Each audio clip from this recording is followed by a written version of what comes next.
यह कहानी एक परिवार की है जो मिस्र से भागने की कोशिश कर रहा है, इससे पहले कि वे सभी इस दुनिया में ठंड से जमकर मर जाएं। इस दुनिया में असामान्य भूकंपीय गतिविधि के कारण समुद्र की तलहटी खुल जाती है, जिससे प्रकृति का संतुलन बिगड़ जाता है। अचानक खुली हुई तलहटी से गर्म लावा समुद्र के ठंडे पानी में मिलता है, जिससे तेजी से और भारी मात्रा में वाष्पीकरण होता है। इससे दबाव कम हो जाता है और तापमान कुछ ही घंटों में शून्य से नीचे गिर जाता है। जॉर्डन में अमेरिकी नौसेना अपने युद्ध पोतों और जेट्स के साथ एक नियमित अभ्यास कर रही है। एक जेट अपनी जांच पूरी करके जहाज पर लैंड करने के लिए वापस आता है, लेकिन अचानक समुद्र से गैस का एक बड़ा विस्फोट होता है जो जेट के रास्ते को बाधित कर देता है। हर कोई हैरान है, ये समझ नहीं पा रहा कि क्या हो रहा है। पायलट नियंत्रण हासिल करने की कोशिश करता है, लेकिन जेट बहुत ज्यादा क्षतिग्रस्त हो चुका है। वह इजेक्ट करता है और जेट जहाजों में से एक से टकराकर दुर्घटनाग्रस्त हो जाता है। इसके बाद एक सर्च एंड रेस्क्यू हेलीकॉप्टर और छोटी नावों को पायलट को बचने के लिए भेजा जाता है। उसे ढूंढने के बाद वे उसके शरीर को पानी से निकालते हैं, लेकिन वह पहले ही मर चुका होता है, उसका शरीर जल चुका होता है। फिर एक और गैस का विस्फोट होता है जो नावों में से एक को नष्ट कर देता है और कुछ सोल्जर्स की जान ले लेता है। बाद में जहाज पर 5 बॉडीज रखी जाती हैं और कैप्टन को सिचुएशन के बारे में बताया जाता है। वे रीजन में तापमान में अचानक वृद्धि और असामान्य भूकंपीय गतिविधि को नोटिस करते हैं। कैप्टन जेट्स को सुरक्षित करने का आदेश देता है और जॉर्डनियन फ्लीट को सूचित करता है। अचानक एक और विस्फोट होता है जो पिछले विस्फोटों से कहीं ज्यादा बड़ा होता है, जिससे जहाज उलट जाता है और उस पर सवार सभी लोग मारे जाते हैं। समुद्र की तलहटी फट रही है और गर्म लावा ठंडे समुद्री पानी के संपर्क में आकर ये हिंसक विस्फोट पैदा कर रहा है। इस बीच एक परिवार मिस्र में छुट्टियां मना रहा है और ग्रेट पिरामिड्स देखने गया है। जैक पिता, एम्बर बेटी और डायलन भाई पिरामिड के अंदर घूम रहे हैं, जबकि डायन माँ उनकी नई बुटीक के लिए एंटीक्स की खरीदारी कर रही है। टूर के दौरान एम्बर की मुलाकात तारिक से होती है, जो उसकी इस शंका से सहमत होता है कि पिरामिड्स को सिर्फ 20 साल में बनाया गया होगा, जैसा कि टूर बुक में दावा किया गया है। तारिक उसे चेतावनी देता है कि वह इस मामले में ज्यादा गहराई से न जाए, क्योंकि यह उसे उसी तरह उलझा देगा जैसे कि उसे किया था। इससे पहले कि वे और बात कर पाते, तारिक 2 आदमियों के साथ पिरामिड के अंदर एक कमरे में चला जाता है। एम्बर गाइड से पूछती है कि क्या वह उनका पीछा कर सकती है, लेकिन गाइड बताता है कि वे किसी ऐसे व्यक्ति को श्रद्धांजलि दे रहे हैं जिसे वे जानते थे। इसके बाद जैक डायलन से कहता है कि वह अपना फोन दूर रखे और टूर का आनंद ले, लेकिन डायलन एक ऐसे गेम में खोया हुआ है जहां वह सिर्फ आवाज के संकेतों का इस्तेमाल करके एक पल्ले को गुफा के अंदर ले जा रहा है। टूर खत्म होने के बाद परिवार होटल वापस आता है और डायन से मिलता है। एम्बर अपनी निराशा जताती है कि गाइड ने यह नहीं बताया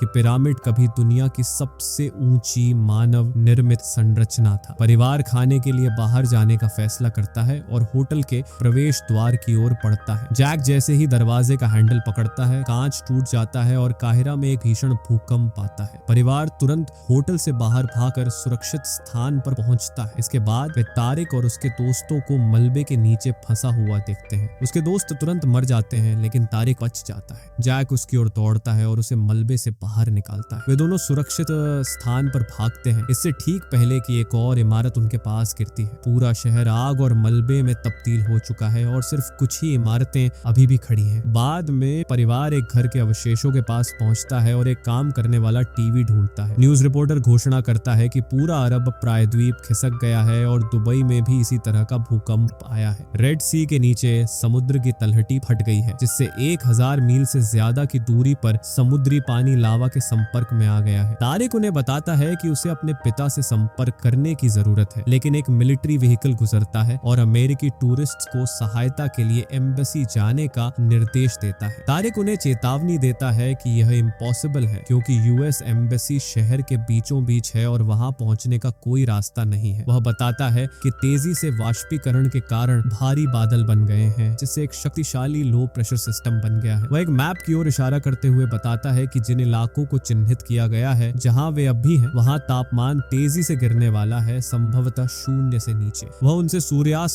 से पहले वहां से निकल जाने का आग्रह करता है, क्योंकि उसके बाद यह इलाका रहने लायक नहीं रहेगा। अचानक आसमान में काले बादल छा जाते हैं और बारिश शुरू हो जाती है। जैक अपने परिवार को बताता है कि कोई मदद नहीं आने वाली है और उन्हें तुरंत इलाका छोड़ने की जरूरत है। वह एयरपोर्ट जाने का सुझाव देता है, क्योंकि वह ऊंची इमारतों से दूर है और आधुनिक संरचना भूकंप को झेल सकती है। जैक तारिक से भी उनके साथ रहने को कहता है, यह आश्वासन देते हुए कि एयरपोर्ट पहुंचने के बाद वे उसके पिता से संपर्क कर सकते हैं। बाद में परिवार एक वाहन ढूंढने भागने की कोशिश करता है लेकिन कोई भी रुकने को तैयार नहीं है। तारिक एक वैन रोकने में कामयाब होता है और ड्राइवर को उन्हें ले जाने के लिए मनाता है। ड्राइवर मान जाता है और परिवार वैन में सवार हो जाता है। हालांकि भारी बारिश जल्द ही बर्फ में बदल जाती है और जब तक वे एयरपोर्ट पहुंचते हैं वह बर्फ से ढक चुका होता है, जिससे किसी भी फ्लाइट का निकलना इम्पॉसिबल हो जाता है। अजीब बात यह है कि मिस्र में कभी बर्फ नहीं गिरती। बर्फीला तूफान तेज हो जाता है और हवा विमानों को हिंसक ढंग से इधर उधर फेंकती है। जब वे एयरपोर्ट के पास ट्रैफिक में फंसे होते हैं तो ड्राइवर किसी से बहस करने लगता है और अचानक कार छोड़कर चला जाता है। फिर जैक फैसला करता है कि उन्होंने कार से काफी दूरी तय कर ली है, इसलिए वे पैदल चलने का फैसला करते हैं। कुछ ही मीटर चलने के बाद एक विमान रनवे पर दुर्घटनाग्रस्त हो जाता है, जिससे उन्हें अपनी सिचुएशन की गंभीरता का एहसास होता है। परिवार ट्रेन स्टेशन जाने का फैसला करता है और आखिरी ट्रेन में सवार होने में कामयाब हो जाता है, जो छूटने ही वाली होती है। लेकिन जैसे ही ट्रेन एक गिरे हुए पेड़ के ऊपर से गुजरती है, डायलन गलती से नीचे गिर जाता है। एम्बर और जैक उसकी मदद के लिए कूद जाते हैं, लेकिन ट्रेन बहुत तेजी से आगे बढ़ रही होती है और वे उसे पकड़ नहीं पाते। तारिक और डायन भी उनके साथ कूद जाते हैं। सभी उम्मीद खो चुके होते हैं, लेकिन तारिक उन्हें आशा देता है। वह बताता है कि उसने अपने पिता से संपर्क कर लिया है और उन्हें तुरंत हाईवे की ओर जाना चाहिए, क्योंकि उसके पिता एक पिकअप भेज रहे हैं। परिवार हाईवे पर पहुंचता है, जो अब बर्फ से ढक चुका होता है, और वे अपने वाहन का इंतजार करते हैं। जैक चिंता जताता है कि खराब मौसम में उन्हें देख पाना मुश्किल होगा, इसलिए तारिक सभी को अपने फोन की फ्लैशलाइट्स चालू करने और उन्हें जमीन पर रखने को कहता है। जल्द ही एक विमान आता है और उन्हें बचा लेता है। हालांकि परिवार को यह समझ नहीं आता कि तारिक को इतने कम समय में विमान कैसे मिल गया। डायलन तारिक से पूछता है कि वह असल में कौन है। तारिक बताता है कि उसके पिता जॉर्डन में एक इम्पोर्टेंट व्यक्ति हैं, लेकिन परिवार इस जवाब से संतुष्ट नहीं होता। फिर वह खुलासा करता है कि उसके पिता डिफेंस मिनिस्टर हैं। अचानक गैस का एक बड़ा विस्फोट विमान का पीछा करता है और जल्द ही वे एक भीषण बर्फीले तूफान में फंस जाते हैं, जहाँ तेज हवाएं चल रही होती हैं। विमान हिलने लगता है और आखिरकार इंजन जमने लगता है। पायलट जमे हुए समुद्र पर इमरजेंसी लैंडिंग करने का फैसला करते हैं। सफल लैंडिंग के बाद हर कोई बाहर निकलता है, ये जानते हुए कि बर्फ विमान को ज्यादा देर तक नहीं संभाल पाएगी। वे सुरक्षित रूप से दूसरी तरफ पहुंचते हैं और अपने अगले कदमों पर चर्चा करते हैं। कुछ बहस के बाद वे तूफान से लड़ने का फैसला करते हैं, क्योंकि रेड सी के पास एक इवैक्यूएशन सेंटर है। उनके साथ कुछ स्थानीय लोग भी जुड़ जाते हैं और समूह अपनी यात्रा जारी रखता है। रास्ते में वे एक ऊंट के फार्म के पास पहुंचते हैं और ऊंट लेने का फैसला करते हैं। वे जोड़े बनाते हैं और ऊंट की पीठ पर यात्रा शुरू करते हैं।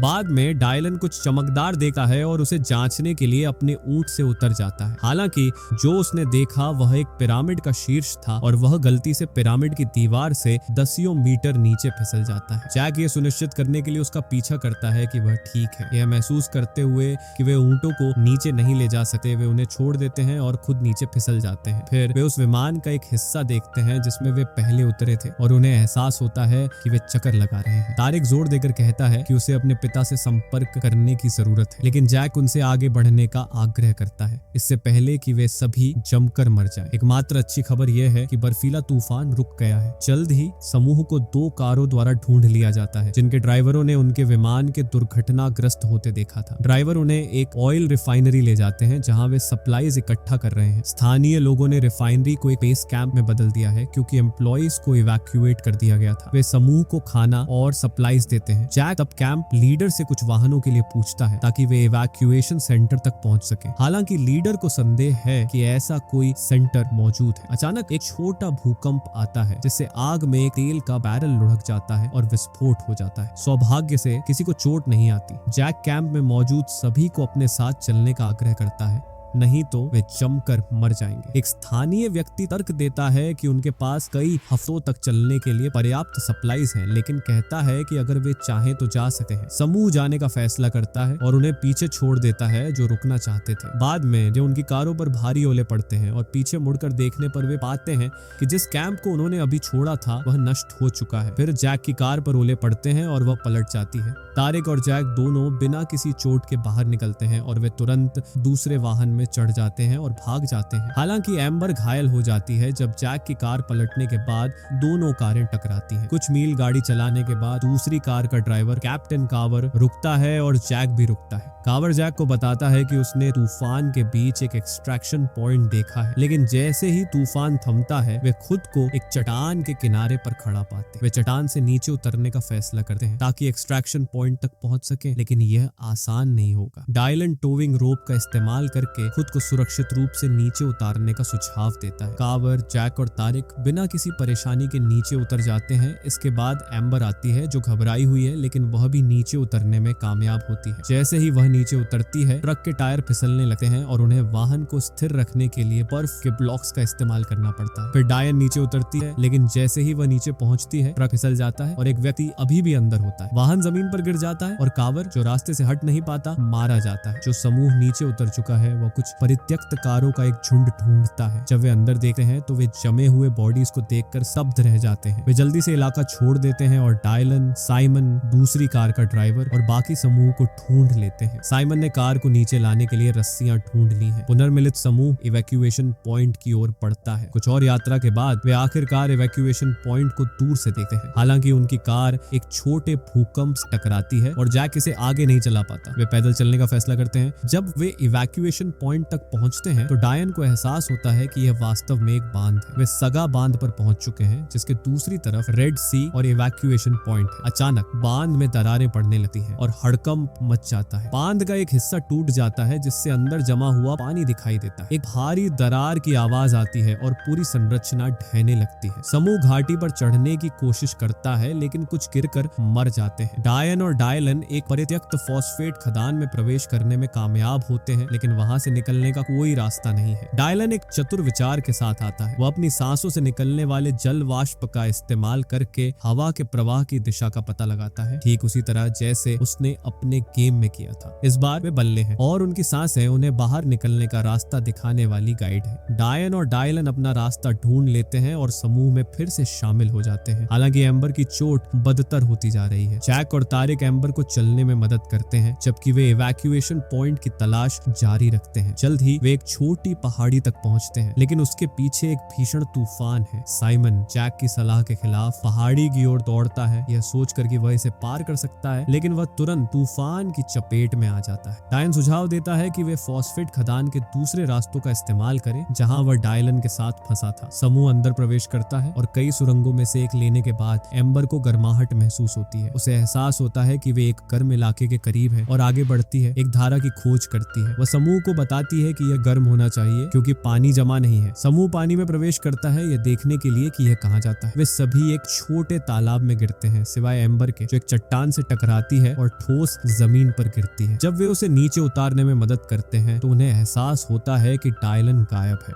वे गुफा के अंदर डायलन को ढूंढते हैं और जब वे बाहर निकलकर बीच पर पहुंचते हैं तो वे उसे ढूंढना जारी रखते हैं। जैक, जो पहले ही बहुत कुछ झेल चुका है, उम्मीद खो देता है और बेहोश होकर जमीन पर गिर जाता है। मेडिकल पर्सनल जल्द ही आते हैं और जैक को एक बैक बोर्ड पर लिटाते हैं, उसे ऑक्सीजन देते हैं और उसे सुरक्षित करते हैं। डायलन अपने पिता की ओर दौड़ता है और जैक होश में आ जाता है। डायलन बताता है कि तारिक के पिता की नाव ने उसे उठा लिया था और तारिक के पिता ने बचाव अभियान की कमान संभाल ली है। जैक अपने परिवार को बताता है कि वह कितना आभारी है कि वे बच गए, ये जानते हुए कि कई अन्य लोग नहीं बच पाए। परिवार रेस्क्यू हेलीकॉप्टर्स और जहाजों की ओर चलता है, यह जानकर राहत महसूस करता है कि वे नरक से गुजरे लेकिन जिंदा बच निकले। उनकी ताकत बर्फीले तूफानों और भूकंपों से परखी गई, लेकिन उनका बंधन और भी मजबूत साबित हुआ। जहां तक दुनिया की बात है, यह अब जलवायु के एक नए युग में प्रवेश कर चुकी है, जहां रेगिस्तानों ने हिमयुग में प्रवेश कर लिया है। धन्यवाद देखने के लिए। अगर आपको इस तरह की सामग्री पसंद है तो हमारे चैनल को लाइक और सब्सक्राइब करना न भूलें। साथ ही हमें बताएं कि आप कौन सी फिल्म के बारे में हमसे रिकैप चाहेंगे।